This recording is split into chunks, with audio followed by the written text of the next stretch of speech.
mode.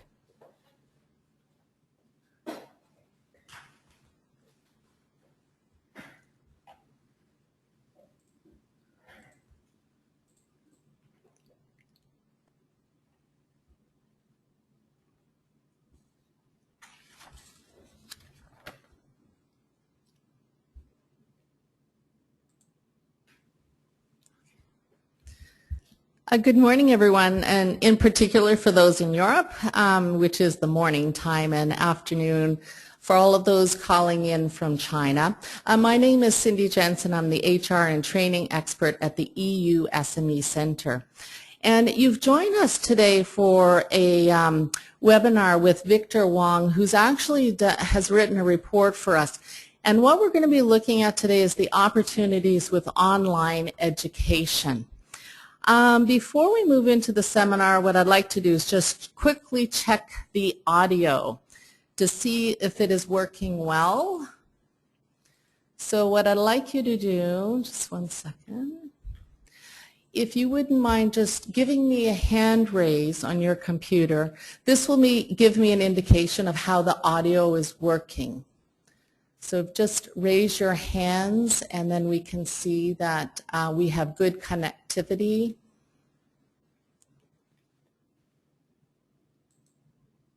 Okay, great. I can see a number of people. Occasionally, as you know, sometimes our connectivity is not as good. So it looks like we have good sound reception as we start this morning. And secondly, you have an opportunity to ask questions as we're going through the webinar. And you can just key them in at any time. We're going to be dedicating the end of the webinar to a Q&A period, but throughout the webinar, please just key your questions in and we'll take them as they come in. So that is no problem. All right, I recognize just as we look at the members that are signing up today, some of you are new to our webinars, and I just quickly want to share with you. The EU Center, we're a project that's funded by the European Union, and really the goal of the center here is to provide support to both SMEs, whether you're located in Europe or in China, and providing advice and information on how to establish or even develop and maintain commercial activities, in particular for those of you who have an interest in the Chinese market.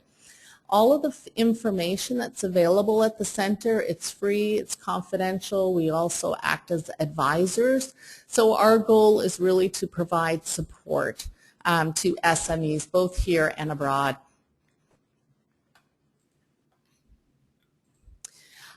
For those of you who would like to have a little more background on the services, we have a number of experts that sit here at the center. We're able to have consultations with companies. We have a wide range of publications, and many times they're sector specific. And today in particular, the report that you'll be seeing is specifically to online education in terms of what sort of activities is happening in China. We offer training and webinars almost on a weekly basis and a whole range of events. We also have hot desking. I'm really pleased today to introduce Victor. Victor is really a well-recognized expert in the education and technology sector. Over 15 years combined experience, and many of that here in China. He's the co-founder of Kids Mobile Education, Smart Talks, and also the founder of China's largest online English learning social network, Speak to Me. He has a really broad range of experience, in particular around planning and implementation of online education. Victor, we've had a chance to have a good conversation before, but welcome, and it's great to have you here. Thank you very much, Cindy. It's really a pleasure to be here. I'm hoping I can share some of my information and my knowledge with the EU participants today. I think I come from a kind of interesting perspective because I both have a background as a provider and also as a advisor to various companies in how to implement online education programs successfully. I think we have a couple poll questions, so that's about me. I'd love to know a little bit more about the audience. Okay. So we're going to set up those poll questions now. Okay, so the first question, if we could have everyone just responding to our first question is, have you ever implemented an online education? Wow.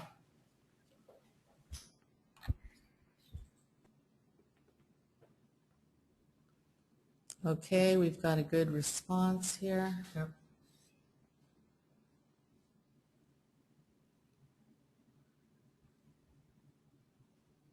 Okay, it's almost like 50-50 split. Yeah, it looks that way. Very close.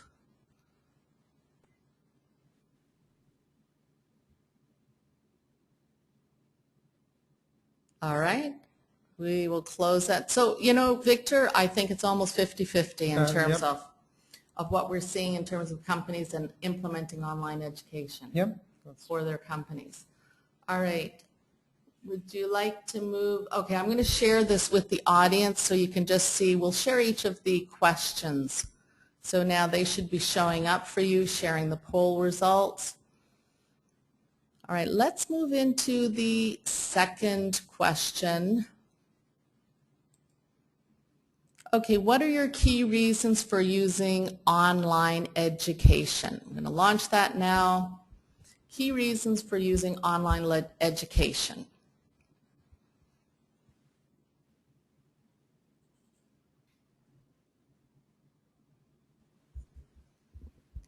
Now, it looks like a lot of the respondents are indicating either skills development or recruiting, but skills development seems to be the big response for this.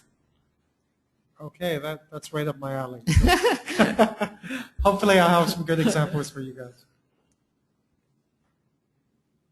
Now, it's interesting. We've been doing a lot of topics around employee retention. Nobody actually has indicated that as being one of the key reasons. So it looks like skill development. We're just going to keep this running for a couple of minutes. All right, we'll close this.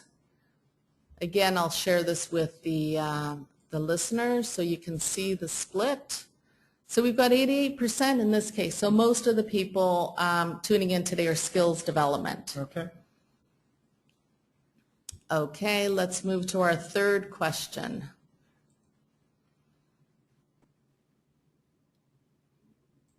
Okay, what problems do you see in implementing online education? So we'll launch that. Most commonly, people are often saying cost or even know how to set up. Technical background, that's the one that looks like it's appearing. This almost looks like a nice little split you see there. Suitable vendor seems to be a big one coming up right now, and also coming in almost close second is lack of technical background. Okay. So this is good. This is giving you a nice framework for the discussion. Yeah, definitely.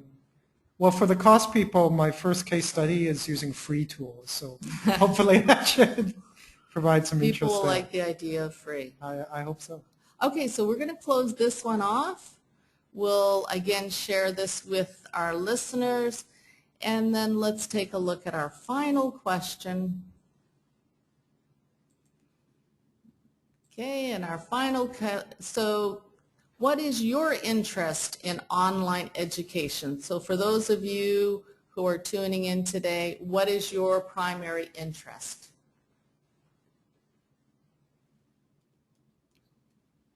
If you could just indicate, okay, we've got a number of people who are looking to implement online. Oh, Coming to China. A lot of people, it's just a big spike on people coming to China. Yeah.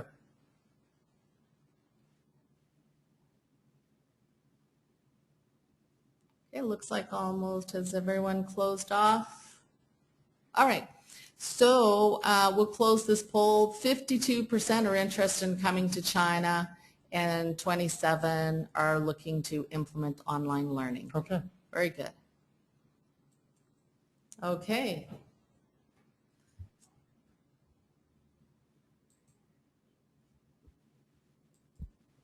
So Victor, with the insight, That will give you some nice steps moving Yeah, forward. that's really useful because I think my presentation is essentially a balance of those two things. Kind of approaching the market as a potential provider and implementing tools into existing businesses. So let's start with the agenda here. I'm going to talk about the state and give you kind of a snapshot of the current China online education market. Then I'm going to move into more practical advice about using online education for business. And then we'll talk about some specific cases where I've been involved directly or I've talked to other companies who have implemented online education solutions for other companies. If there are any questions out there, I'd love to offer some advice about if anyone has any specific ideas, whether it's coming into the China market or they need some advice on how to implement something for their existing business. Okay, let's dive right in. So the state of the China online education market. So I'm going to start just as the state of education in general. In China in particular, education is seen as one of the keys to success.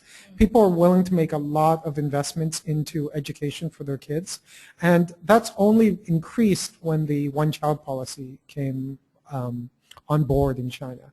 So people are spending a lot of money on their kids, making sure they have the right education. It's also highly competitive to get into top universities. Now, about 4% of total China GDP is invested into education. That's almost $375 million. But I think the important thing is the percentage of household income. As you can see here, China is 30% of household income spent on education. And this is mostly focusing on making sure kids have the right education and get into the right universities. So the problem in that online education is trying to address is that the demand for extremely high quality education is very, very high, but they also want it to be at a low cost. The unfortunate thing is because of the size of the market, there aren't that many suppliers that can supply a really high level online education experience offline. So that's why they're moving online. Now, what online is providing is scale to the best teachers, the best content in the market for education. And it's also much more cost efficient. However, this is a relatively early market at this point in China. It's still a growing market, and there's still, at least at this point, a stronger belief that offline education solutions are more effective. Okay, and then, so Victor, when you talk about online education, you're also referring to that for organizations that also use e-learning. Is that right? Yeah, that's correct. We'll get into this a little bit more in breakout, the kind of users, but right now the online education market is really dominated toward the professional sector and actually study abroad as well. Okay. So one of the huge advantages with online education is actually online education is growing primarily as the rate of internet adoption increases in China. China has now it's close to 600 million internet users, and this supply of users makes it the number one, in pure numbers, the number one market in the world. Now, these users are both using home connections, office connections, and mobile, which is the big growth area in China right now. This provides online education some key advantages. The key ones are, time and place, so really flexibility, and also cost and availability of information. So as we see right now, people in general are starting to spend more online. That's kind of a recent shift in the past, I would say 3 to 4 years, where e-commerce is booming and there's a much more readiness to spend on online payments. The other thing is that, so that's from the consumer point of view. Also from the investment point of view, a lot more companies are getting funded. So, we're getting bigger and bigger players that are going straight to online first versus, and we also have the traditional larger players offline who are moving online. So are you finding that when you talk about this purchase power, are you finding that it's quite different here when you compare it to other markets, whether it's European or North America, in terms of how the consumer engages in China? Yeah, absolutely. I think there's still a lot of hesitancy for belief in the effectiveness of online education solutions. So really one of the things that online providers are struggling to is to really show parents and consumers efficacy. But once you have that proven, then the willingness to pay is much more higher. So here are the number of users. It's grown to about $78 billion, but and this is just in the size of the spending. Now, one of the things that's happening is that this is expected to more than double in the next 4 years. So there's really a huge increase. And then in terms of how people are using online education, given the Chinese education system is all exam-based, you can see the number one reason that people are turning toward online education solution is to do better in exams. But in these top rankings, it's interesting to note that of the top 7, 4 of them are related to career advancement. So online education in terms of using as a training tool and businesses adopting is growing really rapidly. I want to tie in, we've had a couple of webinars. This is our 3rd one in the HR series, and a couple of weeks ago we were talking about retention of talent. And I think it's nice for those people to see that the online education is growing in terms of accessibility. And I think oftentimes what, in particular in the China market, people are saying, well, how do we develop the soft skills? Do you see that there's a match for soft skill training and online education? Or is this more technical? Right. And this is one of the kind of concepts that I'm going to get into a little bit later. I think the key concept around online education is something we call integrated learning. How can you bring the skills that you learn immediately into your everyday work environment? And one of the most powerful drivers we've seen for that is blended learning. So combining offline experiences with online. I think offline experiences are great to get the buy-in, but oftentimes we can't really measure, how much information has been retained. So online provides the experience that, people can really dig into a concept and really get it down solid before they actually implement it. Okay, so here's the current distribution of online users. As you can see that it's really, really dominated at this point toward professional training and also toward college. Now, in these college students, most of it is prepared toward exams for studying abroad. Now, of that sort of 6 to 7%, that's kind of a really, really big growth area because we see that there's a lot of interest in going all the way down to preschool. Which is where my company is focused right now in terms of online learning. Yeah, I think probably a lot of people tuning in would be really surprised with this split that, so much is coming from the professional side. Yeah. Okay, sure.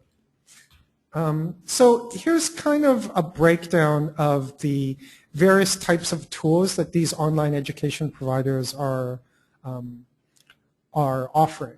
So you have 2 essentially kind of providers, as I mentioned. One are offline companies that are moving online, and one are pure online companies.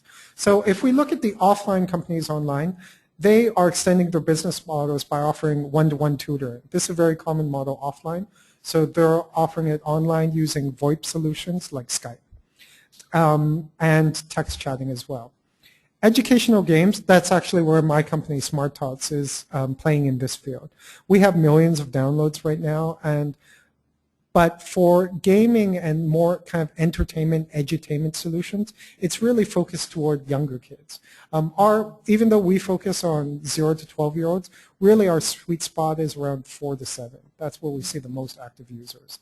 Then there's video on demand, so courseware where it's primarily video-driven. Mobile is the massive increase right now. Also as a mobile provider, I've seen huge increases in the number of mobile devices. Last year alone, the number of smartphones in China increased 3 times. And it's largely driven by the availability of lower cost Android phones on the market. Then we have online testing solutions. So online testing solutions are essentially where users themselves can generate quizzes. Massively online, open online courses. These are university courses primarily that have been put online. This is primarily right now driven by U.S. universities, but a lot of Chinese users are using it because they're preparing themselves for studying abroad. Victor, I want to actually draw on something that we were talking about before we went live.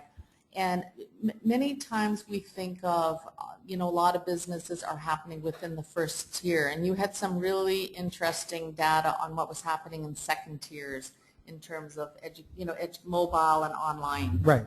So, I can just speak from my experience as a mobile development as a mobile developer. So, when we first launched, SmartTalks is about 4 years old, and we have millions of downloads at this point. So we have quite a good data set.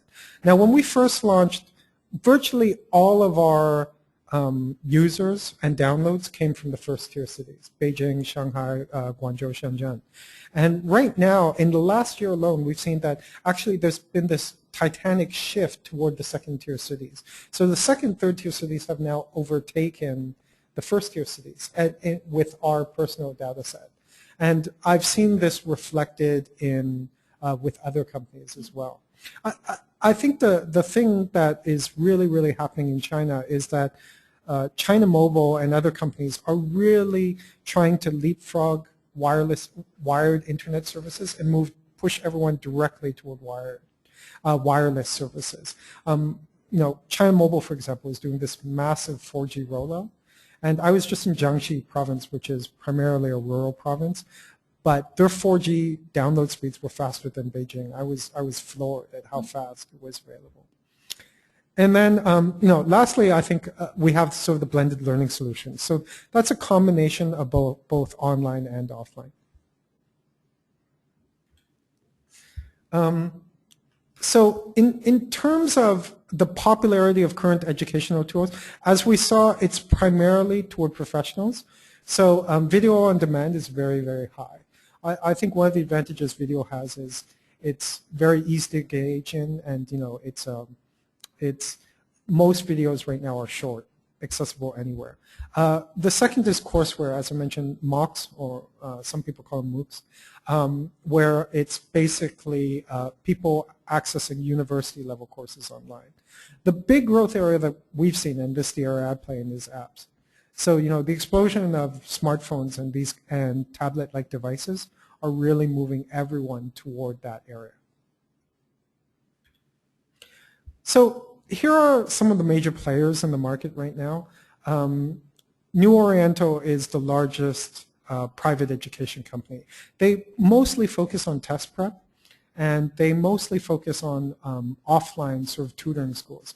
But they're doing a very, very big push to go online. The CEO recently mentioned in the stock call that they expect in the next 10 years that 40% of the revenue will come online. And they've also formed some big partnerships in this area. Shreda is also, at this point, a primarily offline tutoring service, but they're moving online, and they just launched their own cloud-type solution. That applies to Hujiang as well. VIP, ABC, and EF are language learning solutions. So they're primarily focused on providing English education. They span a really wide age. Mostly professional services, but they also offer services to as young as elementary school kids.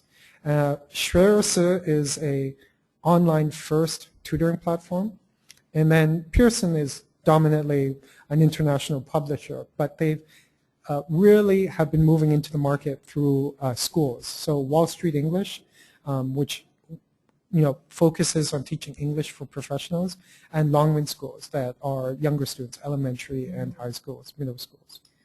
I think one of our first questions that have come in actually ties in nicely as you look at the major players.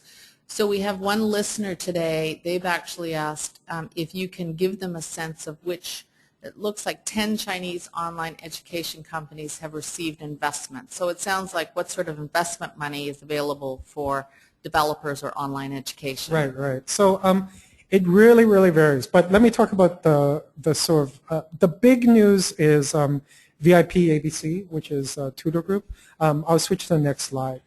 So the two internet giants in China are the Alibaba Group and Tencent.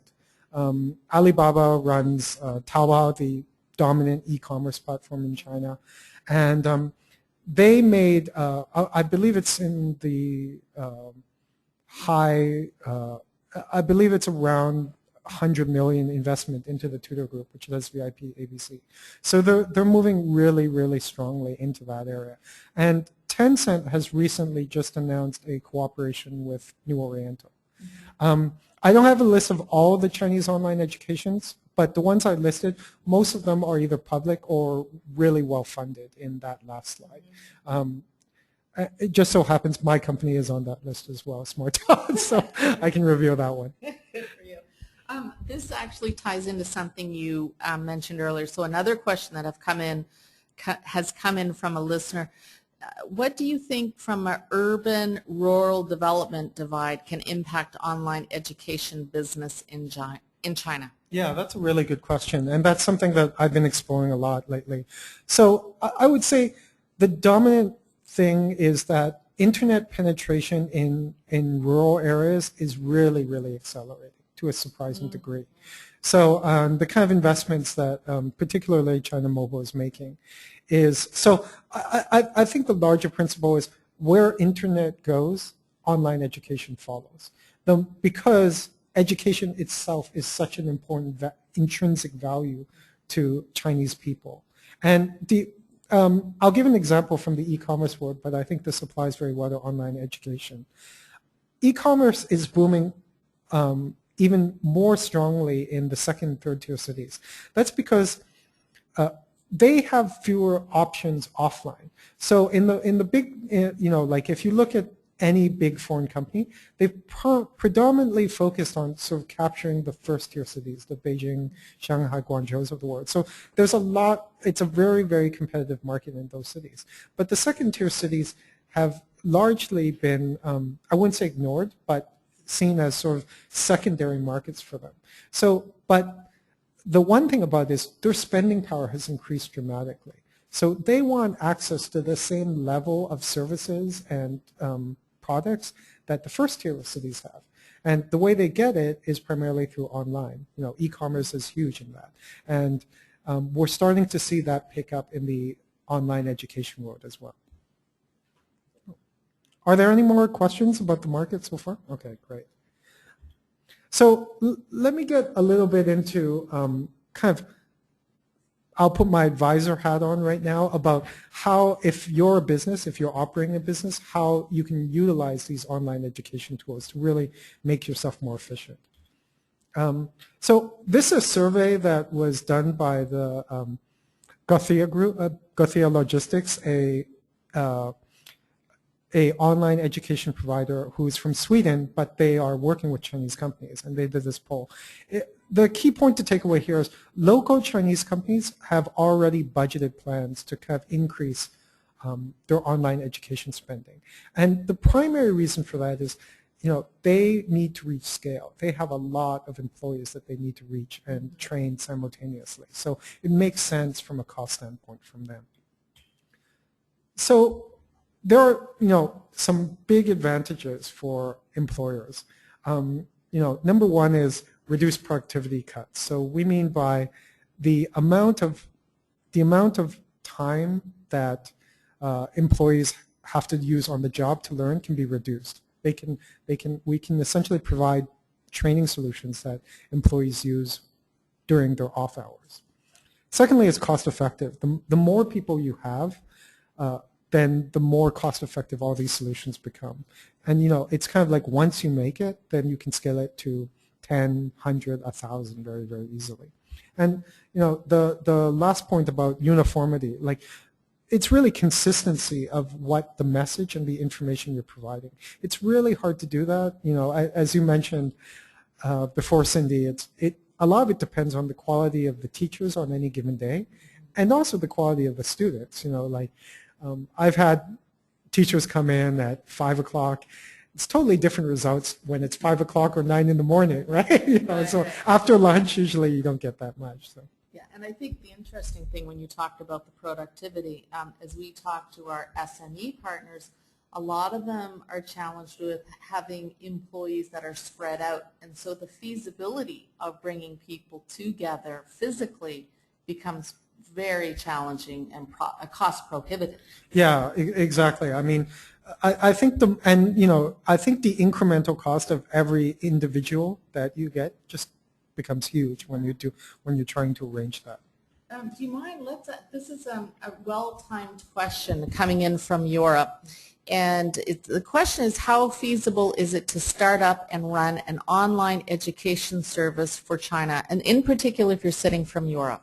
Okay, that's a really, really good question. So a lot of it depends on who you're targeting, but the honest answer is it's very hard unless you have some kind of on-the-ground support. I think if I was to kind of approach the market, and I've seen, I've worked with a lot of gaming companies and a lot of things in just mobile industry in general.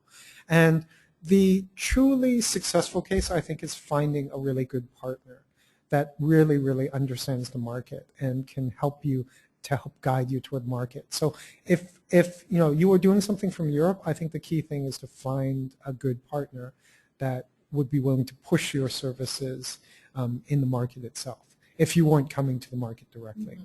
So when you say partner, give an example of who you mean, what you mean. Okay, so as I mentioned, Tencent and Alibaba before.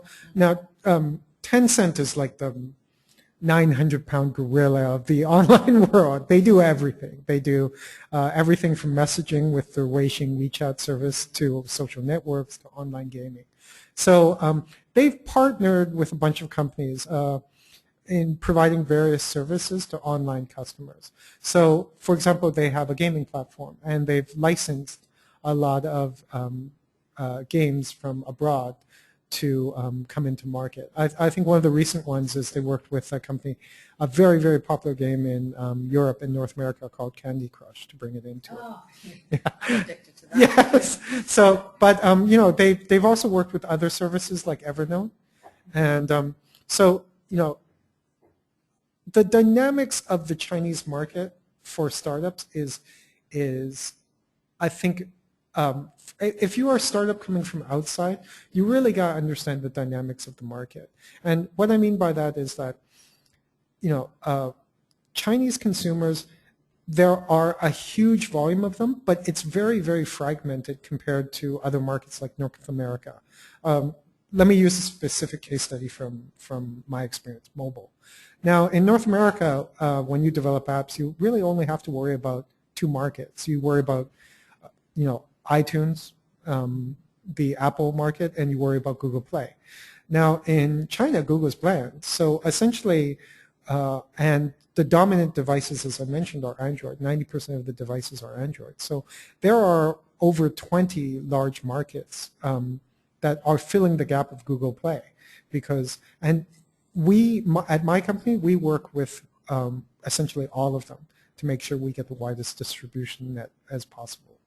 So that's kind of one aspect of it. The other thing is for online education is you have to worry about being blocked, because as many people know, in China, the colloquial term Great Firewall of China, a lot of websites, external websites, are blocked.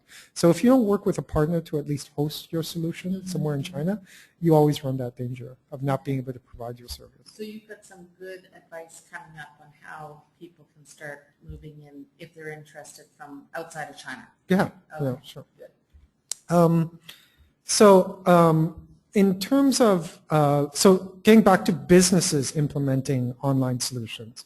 So, for students, you have a lot of time efficiency because you can choose when you want to study. It's really asynchronous, and, it's up to it's much, much more student-focused than seminars, for example.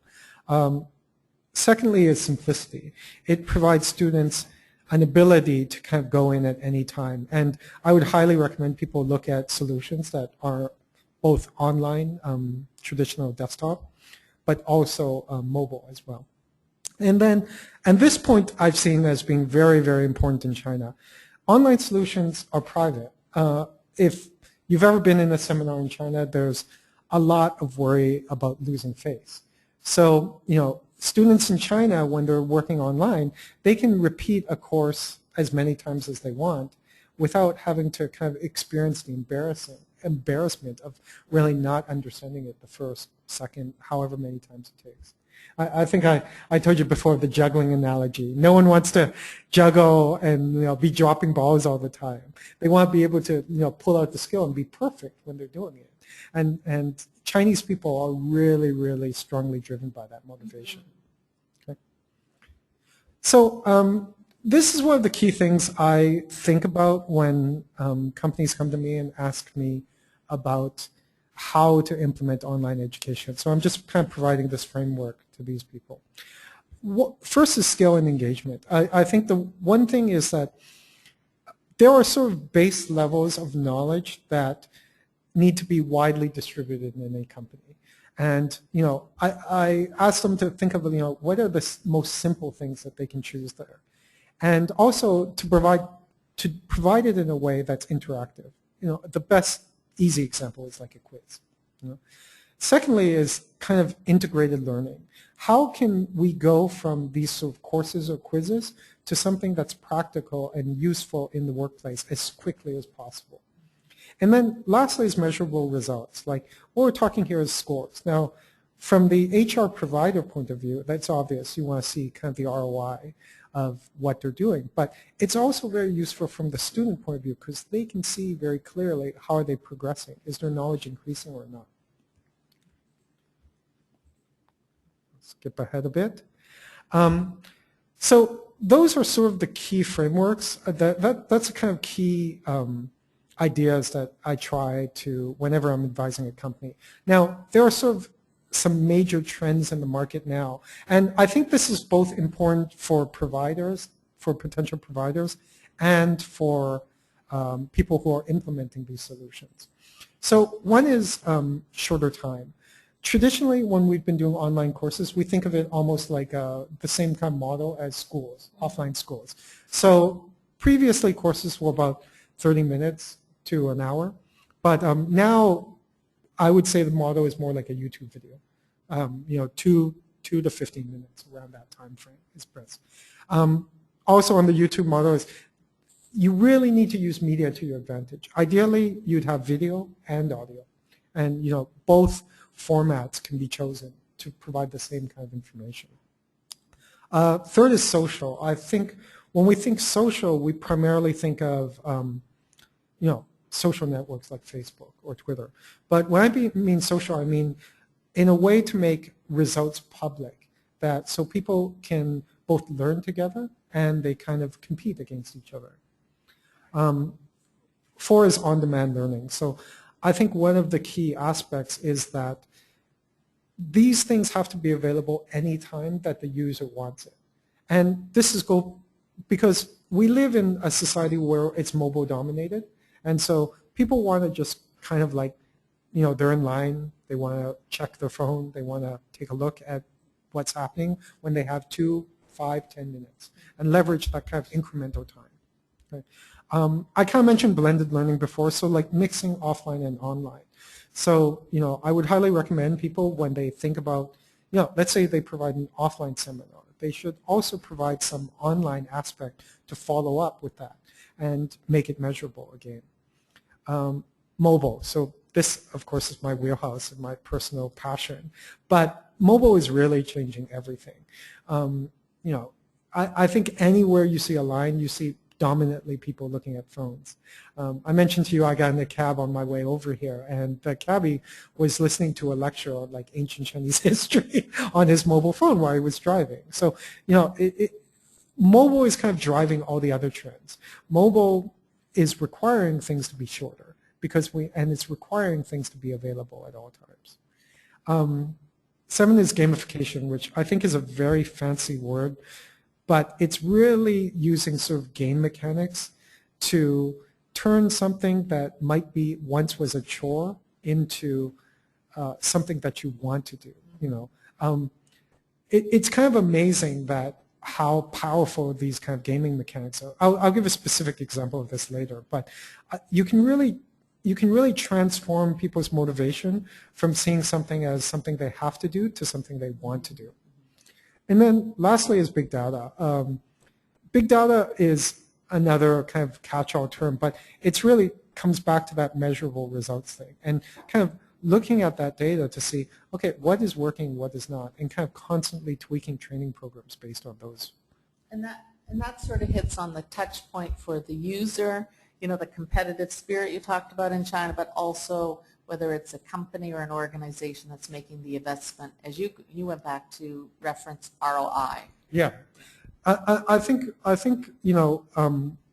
as we move on, it's really sometimes training is one of these things where everyone knows they need it, but it's sometimes hard to see how much is actually retained as we go on. So keeping that data really provides a really good use case for business case for putting more into training. I'm going to skip over the next slides because I've kind of already highlighted those points and these key trends. So let me jump in right now into how these kind of key concepts could be used in a real business. As I mentioned, some of these examples I was directly involved in advising, and at certain points I can't reveal the name of the company, but I think the case is generic enough. I think people will find the examples useful. So a friend of mine owns a restaurant, actually several restaurants. And one of the key problems that they were having is he found that in order to provide a great customer experience, the best ideal thing was that all their employees would know all their menu items off by heart. And he wanted them to learn it in Chinese and English, so that added another layer of complexity. Now, he tried offering rewards. He tried offering, setting aside particular time before the workday. None of these really had any impact. So one of the things I suggested to him was we used a free tool called Quizlet. And one of the advantages, so Quizlet essentially allows you to make online flashcards and quizzes, and it's free. So we use this tool, and they have a mobile app, which was very powerful. So essentially we created, all these menu items on this platform. I think it consists of about 60 items. And then we provided this to the employees. Now, that was sort of the first stage of it. I think the really important is what came afterwards. So what happened afterwards is he started to post the results on Quizlet on a public board inside the restaurant. So all of a sudden, people were seeing their names on essentially a leaderboard, and it became like a video game. People wanted to get to the top of the board, and he was stunned. He saw, employees were logging onto the system 2 or 3 times a day just to get their names up, and then he accelerated that by offering, small rewards to the people at the top of the board. So all of a sudden, this thing went from being a chore for his employees to being something they were actually really excited about and motivated themselves to do. I think particularly with China businesses, Chinese, as students, they are very, very competitive, and they're used to having their marks being public. These kind of things. So your kid's going to school here, so I think that kind of competitiveness is built into the Chinese mindset. Yeah. I think that's actually a really good example because it's transferable right across industry. So if it was, highly technical area where there's, technical learning that's required, yep, or sales from product knowledge. So this example actually has application probably for multiple industries. Yeah, and I've actually used it in sort of different areas as well. So I think we have a question coming in. So. Yeah, I guess this question has just come in, and it's, so you've given an example of something that was free using Quizlet. So the question here is, how costly is it approximately to develop a decent online learning software, and what is the online marketing strategy you'd recommend? Okay. This is a very, very good question. Now, how costly? It really depends on the kind of content you're providing and who's the users you're providing it to. My personal philosophy in creating a startup is around lean startup, and we have this concept of a MVP, minimal viable product. So I always suggest people start with the smallest possible thing to see if they can be successful with that or not. And so, when kind of laying out the budget or laying out the thing, I would suggest that anyone who's thinking about developing some kind of online learning software thinks about, what is the smallest piece that would actually be useful to someone, and launch that first. And then say, instead of having, I think usually the approach is, I have this massive idea and I want, this mega project. And I've just found that not to be very successful in my own companies. In terms of the online marketing strategy, I would recommend, when I launched my last company, I had some very, very interesting feedback. Where my last company was around English language learning, and it was a social network. So we were trying to, make an environment more social. And we found something when we first launched the product. We found something that we found somewhat counterintuitive, and that was this: it was. We asked our users, how do you feel about this product? Is it very effective? Is your English improving? Super high scores in all those areas. And then we said, would you recommend this product? And universally, the answer was no. And we were like really confused, right? Like all of these people thought we had a wonderful product, but they wouldn't share it. And so finally, we sat down with a bunch of users. We asked them, what was happening? And they said, this is a really great tool for learning English, but I don't want my other students to get access to it because they'll beat me in my scores. So one of the things I would say in terms of marketing an online solution is, what you have to do is take advantage of existing platforms. So the existing platforms, the dominant platforms, as I mentioned, Tencent runs a very dominant platform in China. Called WeChat or Weixin. Yeah. So what you want to do is build in sort of hooks that are essentially automatic. They don't require people to share directly.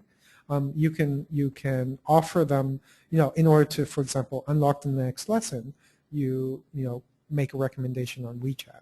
And these kind of viral marketing strategies work extremely well in China.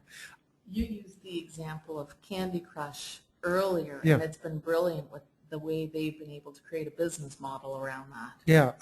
One of the dynamics that works really powerfully in China is sort of a value exchange. And Candy Crush is a good example. What I mean by that is that you set a price on something. Let's say it's, 10 kuai. And you offer a person different possibilities. Like, okay, you can pay it, or you can share it with your friends or promote it. And you can get access to that content for free. That's a very, very powerful thing that you can utilize, because it's kind of remarkable right now that despite the fact that Chinese consumers' buying power is increasing, they would do a lot to get free stuff. So that's something you can think about in terms of marketing. Yeah, and I think also if we take it back to the context of an organization using OnLearning as a platform for educating employees, that competitiveness is okay, because then what you see, it enhances the learning experience within an organization. Yeah, exactly. I think one of the key principles is employees have to see a reason that they're learning something. If you think about it, and this is what we mean by integrated learning. If there's a direct benefit to me, I will, Chinese people are used to studying hard. It's just a question of, can you put the right incentives to kind of leverage that desire. And that's one of the challenges. But I think, you know, the kind of gamification methods I've talked about in this example really leverage that. This came in earlier, and this actually might tie in nicely. So the question was, is there much 3D learning potential? I mean, you're looking at a couple of solutions, and I guess the analogy was given here, given the 3D that we're seeing in televisions. Right. You know, I'll be honest about 3D in terms of TV.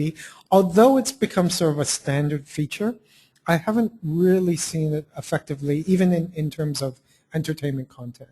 Like, as an example, there aren't a lot of providers, people who are providing movies, who are providing stuff in 3D for home use. Yeah. So you know, even though the theoretical market is quite large because this function is built into all these TVs, I think in practical use of what people are using, it's still very, very small. And you know, I don't see that really changing that much in the future. Now, the one big trend, though, is sort of towards smart TVs. So a lot of TV providers are essentially becoming, they essentially put Android on their TVs so they can provide apps. And I think there is quite an interesting market developing there. Okay. So you've got another case study. Yeah, yeah. So let me jump into this. This is from my own business. Let me switch over here. So at my own business, we were doing a lot of partnerships with international companies, and we want to provide,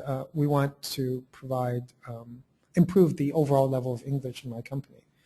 So what we did is we started to offer classes, offline classes, and bring in tutors. Now, initially, the activation rate, the number of users the number of employees that we had attending these classes was very high, but you know, and these classes were held after hours, after regular business hours. But you know, during periods when we got busy, the you know, involvement became less and less. The other thing we struggled with was, you know, the English level was all over the place. So we had, you know, people who were struggling to say hello versus people who had quite fluent English. So we wanted to solve those problems. So what we did is, instead of forcing everyone into classes, we basically offered online courses to anyone who wanted them. These were paid courses. But we had an agreement with everyone that we would pay for the courses as long as they attended 2 classes a week. If they didn't attend 2 classes a week, they had to pay for the course. It's amazing how much engagement you can get when you threaten to take away something that was free and make someone pay for it. But so that's on the online part. Now, we want to integrate into our business. So what we started to do is we started to do at least 2 meetings a week where they had to be conducted in English, and every employee was required to speak. So that actually pushed more employees into taking the courses because they realized that as part of their work environment, they would really, really have to use this. And then lastly, we created sort of a Most Improved English Award, and we'd recognize people. So this, back to the gamification element. And, you know, again, people started to compete. And once you have that kind of competition starting, it really starts to take a life of its own. So you could almost apply that example for English learning to any sort of aspect of learning within an organization. Yeah, I think this is an example of something where perhaps it's like you have different levels of skills, and you know, but you want to kind of encourage something. Like in the first example, the information that they have to learn is pretty consistent. Everyone needs to learn the same thing. In this example, I chose it because here we have something where there is a skill that we want developed, but there's no sort of uniformity in terms of skill level. So here we can actually let the individuals kind of go into their own skill level and, you know, be challenged appropriately for their own skills. I think one of the things that helps too is, as I mentioned, privacy. You know, people practice in private and they choose the time when they want to really be involved. We have another question that's come in, and it goes back to this partnership that was talked about. So the listener is wondering, what type of partnership models are there for foreign companies who want to partner with a Chinese company? So this kind of pursues the question, okay, I'm abroad and I'm really keen and potentially looking at China opportunities. Okay, that's a really good question. I think one of the dominant models, I would say, is the publishing model. So as I mentioned, this is fairly well established in the gaming space. It's increasing more and more to sort of online services. So in that model, basically, you have an existing product that may be successful abroad, and you work with someone who essentially becomes a channel provider. Now, typically, the way that partnership works is the publisher sometimes localizes the apps, so they convert, they translate into Chinese, and they publish it through their channels to reach their users. So Tencent, as I mentioned, is one of the big players in this area. Baidu, sort of the Google of China, recently acquired a mobile app store called Jouyao, 91.com, and they're promoting this way too. And there's another company called 360.cn that promotes this way. So these are essentially marketplaces. Kind of, you can relate to Google Play or Apple Store. That's probably the dominant model, I think. And so, you know, the difficulty is managing sort of that revenue split. Okay. And another question, this is from somebody who is where they have a company and they say, well, how do we source online education companies? Right. So if they want to use it as an online learning. Okay. So, you know, again, I kind of recommend people kind of dip their toe in a little bit. So I think the key thing is to start small. Like, take what is already working and, you know, bring an element of that online. So as I said, if you already have, you know, training seminars, then you actually, I have a little checklist I created here. I'll jump into it.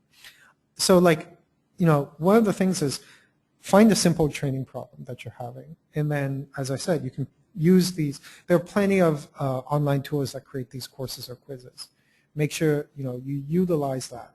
So another example would be, let's say you have a training seminar on, you know, some kind of process within your company that you want to make sure you learn. So you have the seminar, and then you create this quiz afterwards on Quizlet, or there are many free tools about this.